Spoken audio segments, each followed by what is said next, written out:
জামাইগুলোকে ঝগড়া করি। তুই কি করো? তোর তো আবার জামাই আছে। আমি একটা জিনিস ভাবতেছিলাম।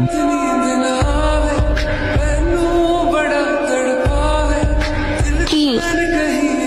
আচ্ছা শোন, বল। একটা কথা জিজ্ঞেস করতাম। বল, সমস্যা কি? সমস্যা না, একটা জিনিস। কি সেটা? লিপ কিস কাকে বলে রে?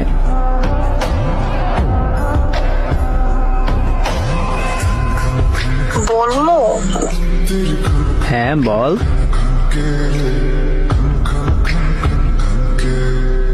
রাত ভাঙানোর ঔষধ হলো লিপ কিস।